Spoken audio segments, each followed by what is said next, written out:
नमस्कार किसान भाइयों, आपका स्वागत है आपका आपके YouTube चैनल भूमि किसान में। मैं सुजीत कुमार आज के इस वीडियो में बताने वाला हूं कि गेहूं में बालियां निकलते समय यह गलतियां मत करना। किसान भाइयों, वीडियो को पूरा अंत तक देखें क्योंकि हमने इस वीडियो पर काफ़ी ज़्यादा रिसर्च किया है। यह रिसर्च बिल्कुल वैज्ञानिक द्वारा रिसर्च की गई जानकारी है देने जा रहा हूं।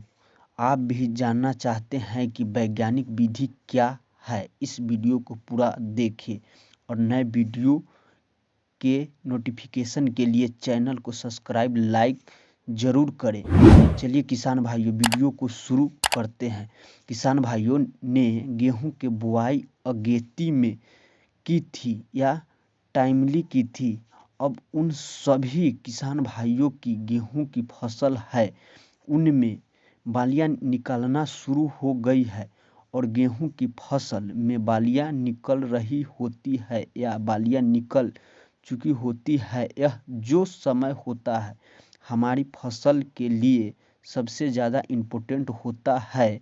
किसान भाइयों, शुरू आतिश अवस्था में जो भी मेहनत करते हैं, जो खाद उर्वरक स्प्रे का प्रयोग करते हैं, उसका परिणाम यह होता है कि गेहूं की बालियां निकलते समय तक जो हमारी गेहूं के फसल है जो काफ़ी ज़्यादा शानदार रिजल्ट आती है। लेकिन इन अवस्था में आते आते हमारे बहुत सारे किसान भाइयों ऐसे भी हैं जो कुछ बालियां निकलते समय पर कर देते हैं, जिसके चलते उनकी गेहूं के पैदावार होता है। किसान भाइयों, यहाँ पर काफ़ी ज़्यादा कमी हो जाती है। तो बात करें मात्र तीन पॉइंट के बारे में।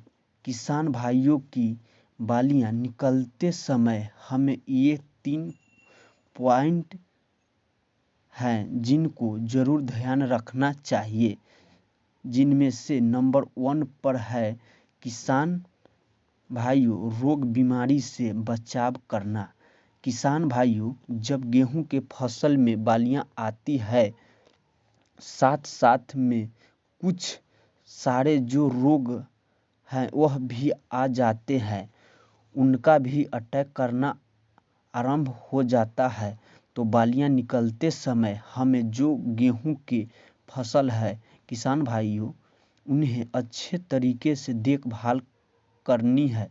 लगातार खेत का निरीक्षण करते रहना है, लगातार जाते रहना है। अगर आपके रोग बीमारी के अटैक देखता है तो किसान भाइयों शुरुआती में ही उसे दवाई डालकर ख़त्म कर देना है, जिससे हमें 2 फायदे देखने को मिलेंगे। शुरुआती अवस्था में गेहूं के फसल में लगे रोग के ख़त्म करने के लिए किसान भाइयों हम कम मात्रा में दवाई का प्रयोग करेंगे और हमें 100% रिजल्ट मिलेगा। लेकिन हमें इस अवस्था में ध्यान नहीं देते हैं तो रोग का प्रकोप गेहूं के पौधे में बढ़ जाता है।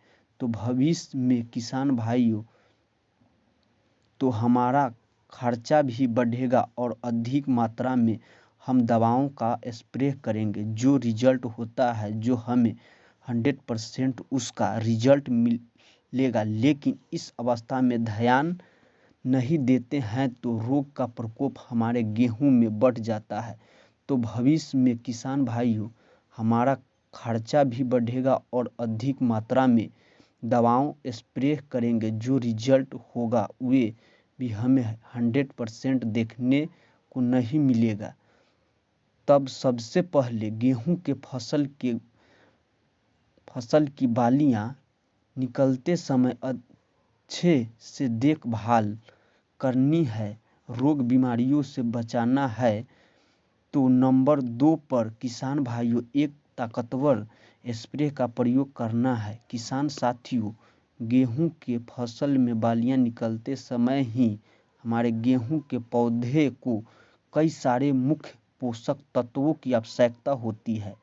यदि उनके पूर्ति इन आवश्यकता पर कर देते हैं तो किसान साथियों, गेहूं के फसल के उत्पादन क्षमता है उसमें 10 से लेकर 15% तक भी इस आवश्यकता पर बढ़ सकते हैं। लेकिन यहाँ पर 80% हमारे ऐसे हैं जो गलती करते हैं कि किसी भी खाद उर्वरक का प्रयोग नहीं करते हैं, जिसके चलते उनके पैदावार काफ़ी ज़्यादा कमी आ जाती है। अब बात करें कि गेहूं में बालियां निकलते समय कौन सी स्प्रे का प्रयोग करना चाहिए, तो हम यहाँ पर 2 स्प्रे बता रहा हूँ। किसान भाइयों, गेहूं में बालियां निकलते समय आपके गेहूं की फसल थोड़ी सी कमज़ोर है, कुछ पीलापन है, 13-0-45 का प्रयोग कर सकते हैं।